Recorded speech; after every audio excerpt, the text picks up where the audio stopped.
Welcome to the ELICIT podcast from Cerner Enviza, which provides data-driven solutions and research expertise that helps bring remarkable clarity to healthcare's most important decisions.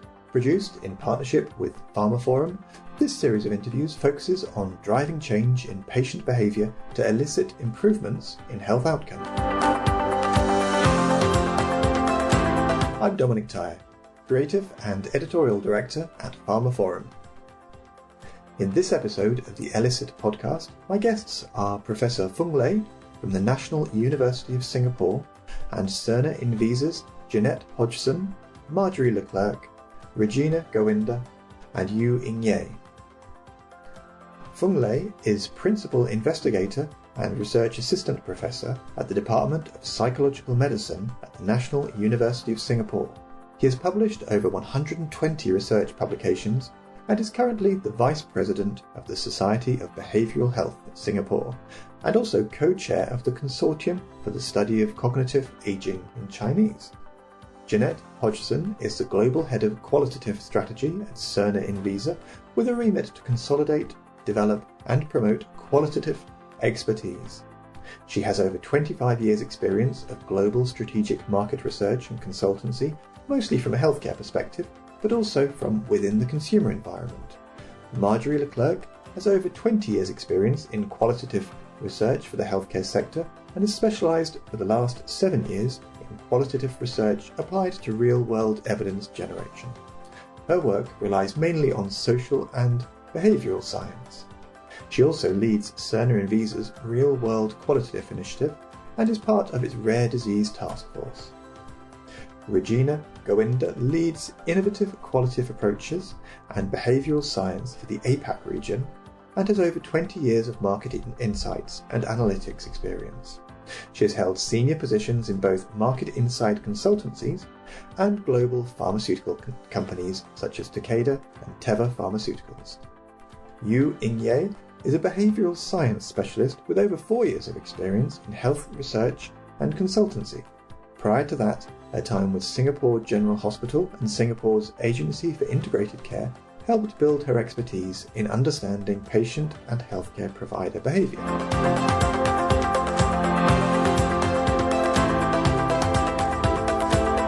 Marjorie, I'd like to start with you first. Can you tell us why qualitative real-world evidence is so important to pharma? Thank you, Dominic. And this is indeed a key question. Qualitative evidence is increasingly valued due to the need to understand attitudes, decisions, and preferences beyond existing quantitative evidence. And including qualitative research broaden the evidence base of medicine and healthcare. Qualitative evidence is expressed in terms of the meaning of acts or events, and this can contribute, for instance, to improve guidelines, to shape policy, to shape practice. The real-world landscape has changed, and the focus is now on incorporating the perspective of patients into the development of drugs. Qual gives voices to end users like patients, like carers, and the general public. So the benefits obtained are shaped and informed by the people it will directly affect. There is also a growing body of evidence of the benefits of patient involvement to inform clinical design and practices. For instance, initiatives from the FDA, the PFDD, the Patient-Focused Drug Development, also the Clinical Trial Transformation Initiatives. You also have the EUPATI, that stands for European Patients Academy on Therapeutic Innovations, among others.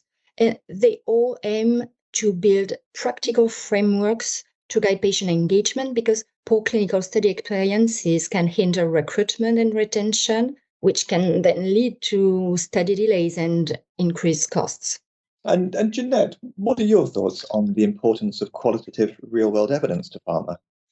Yes, absolutely. So I guess building on what Marjorie has just said, as with all evidence-based approaches, the meaning of the data is important for both our clients and health authorities. The issue has really been that traditionally research methods too often allow us to see only a small part of the whole. The focus has been on big data, but we often lack that smaller, thicker data to explain it.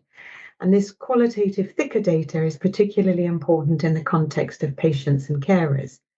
It captures patients' narratives of their lived experiences through granular, thicker descriptions of their personal accounts. And these narratives help us understand the meaning of their behavior, the drivers to their decision-making and actions. And so it's a perfect complement to the numbers which are generated in quantitative research. Simply put, it provides the how and the why behind the what. And the narratives that qualitative research generate allow researchers to understand people. We gain insights into the way they discuss, relate to, and behave in relation to their conditions, depending on their environment. And it also helps us understand the influence of events and situations, as well as participants' ideas and perceptions, their opinions, their values and beliefs. And the beauty of qualitative inquiry is that it also lends itself to a number of different approaches. These are largely supported by grounded theory, behavioral science, anthropology, and psychology. So as qual researchers, we're fortunate to have a range of tools for eliciting and analysing data. So in that way, it's highly flexible and can readily be combined with other approaches. Okay, thanks. And Regina, is there anything that you would add to that? Absolutely, Dominic. As we know, patients are in fact people. And what they tell us is not necessarily always the full story. We can't, simply make assumptions that what's driving people's behavior or their preferences are exactly as what they tell us directly. So we need to know and understand that for a variety of reasons, sometimes people just can't always tell us directly. Patients do have a lot more going on in their lives beyond just the medical aspects. Non-medical aspects also impact behavior and ultimately clinical outcomes. And we have to find ways to understand them better because they are increasingly important in the drug development process. As Jeanette just said, we do believe that the key to understanding the influences on experiences and decision making is really to go and see beyond the illness or its treatment and instead focusing our attention on the individual as a person and not only as a patient. And in order to do this, we need to listen to people's personal stories and go beyond the standard question and answer based type of approaches. Thanks. So that's obviously a great introduction to qualitative real-world data. Building on that then, Marjorie, what would you say are the criteria for good qualitative research?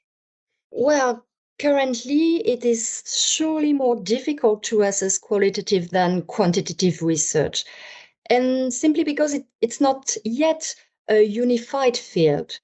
However, some quality criteria stand out, such as plausibility. You have to ask yourself the question, is the research plausible? How trustworthy is it? Relevancy, the research relevant to other situations, other contexts? Consistency, is the process consistent, aligned?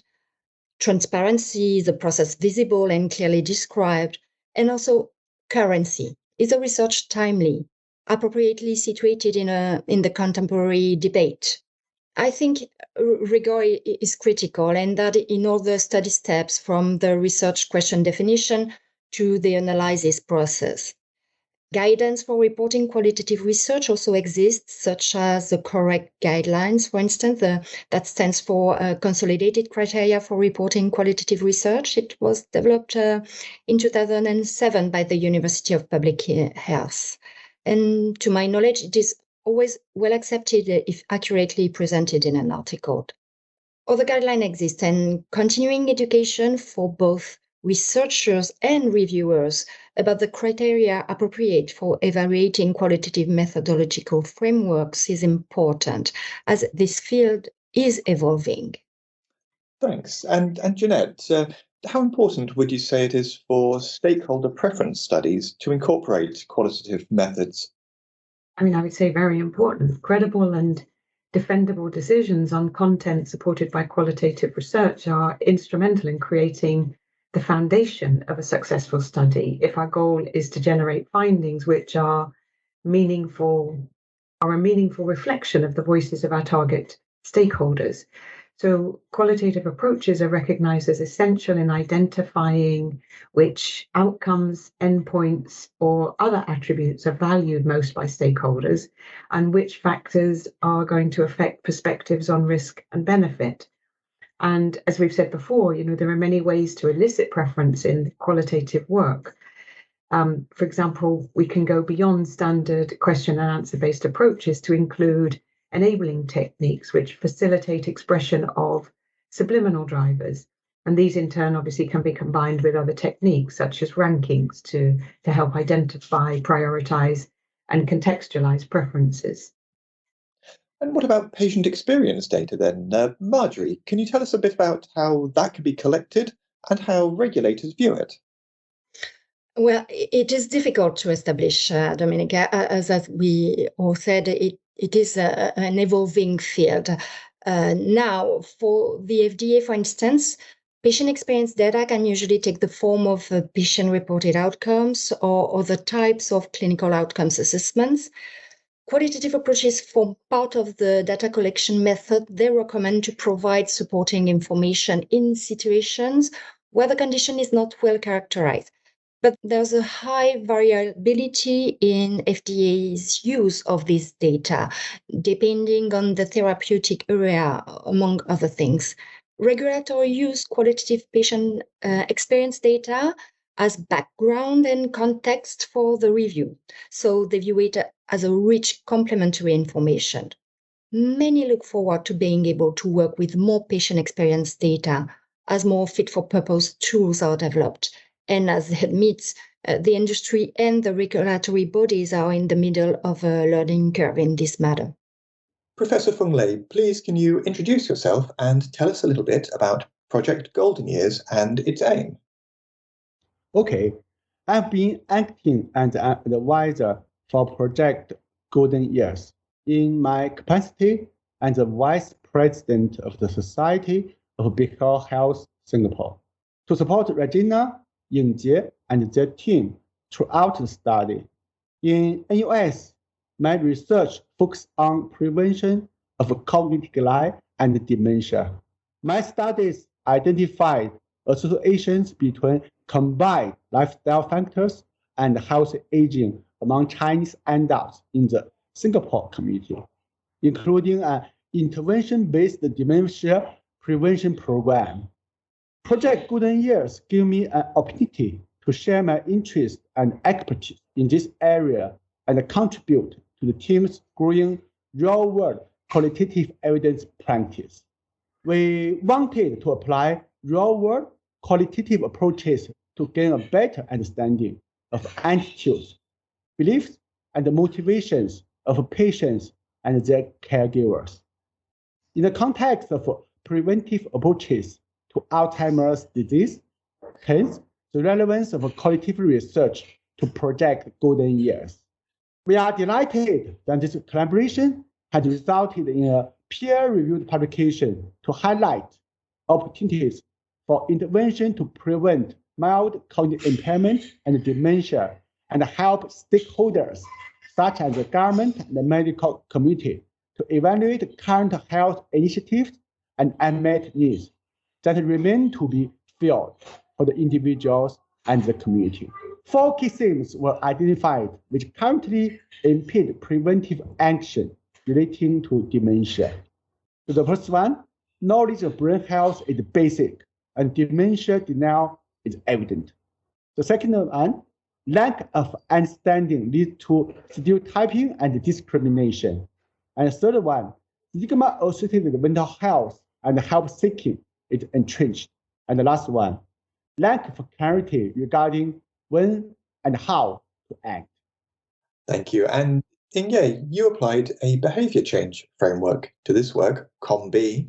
Why did you choose to apply this framework and how did it help? So as Professor Feng Lei mentioned, qualitative research allowed us to explore the knowledge beliefs, and behaviors of older Chinese adults on cognitive health and aging, and we did so by employing a narrative interview method to optimize expression of their experiences and beliefs. In order to elicit intuitive responses and reveal hidden or subliminal motivators, we incorporated a number of projective and associative techniques which generated a wealth of rich data. Once we have elicited this broad discourse, we had to bring it all together to make sense of it, and we did so by organizing the responses into a framework which has also guided the design of the research. We selected the COM-B model developed by University College London, which is an evidence-based model used extensively in behavior change interventions in scientific literature. We chose it to lend rigor to the design and analysis of our research by providing a comprehensive diagnosis of the factors influencing behavior. We then inserted specific questions to ensure we covered the 3 key dimensions impacting behavior, which is capability, opportunity, motivation, as well as their respective subdomains.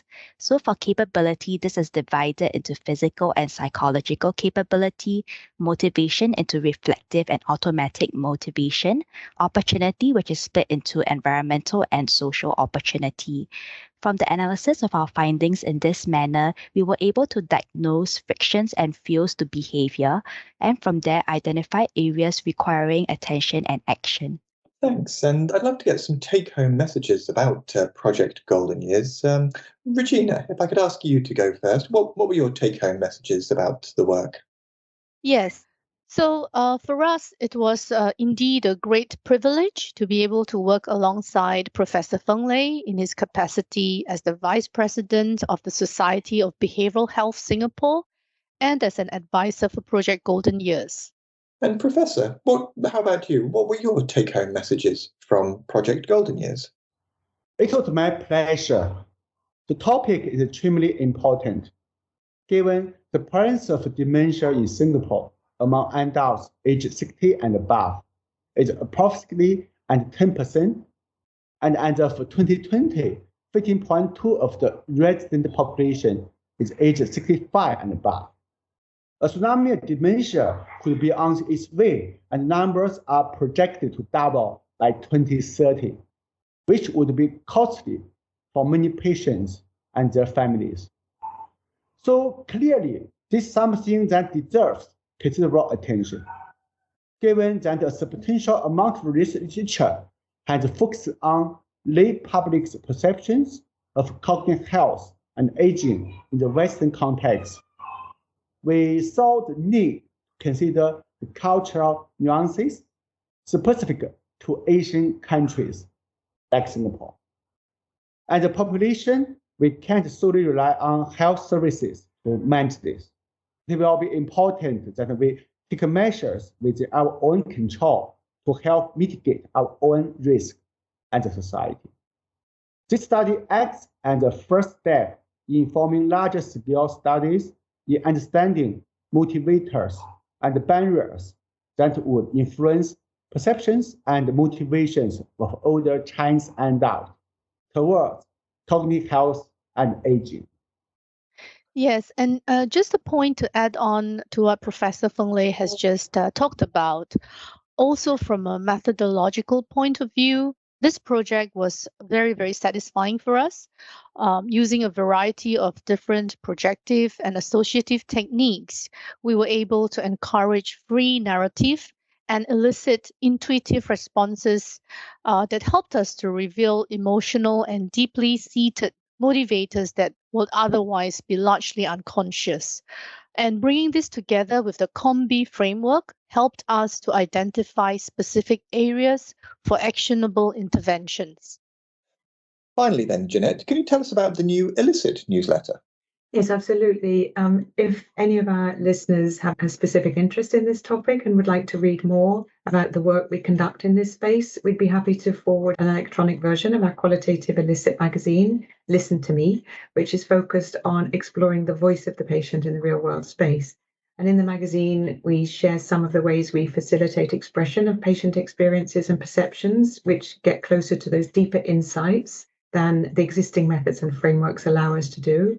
We discuss ways, in fact, of ensuring that we see the person behind the patient that we've discussed earlier. We've also included short audio and video clips to bring examples to life.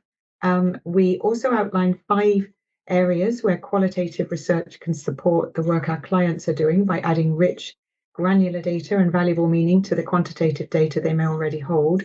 And in addition to this, we share overviews of case studies, including the Golden Year study that Regina and Professor Fenye have just discussed.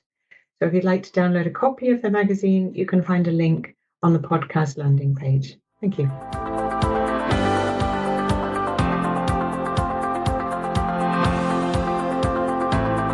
And that brings us to the end of this episode of ELICIT. My thanks to Professor Feng Lei, Jeanette Hodgson, Marjorie Leclerc, Regina Goinda, and Yu-Ing Ye for joining me on the podcast. You've been listening to ELICIT from Cerner Enviza. For all episodes and more information, visit pharmaforum.com/podcast.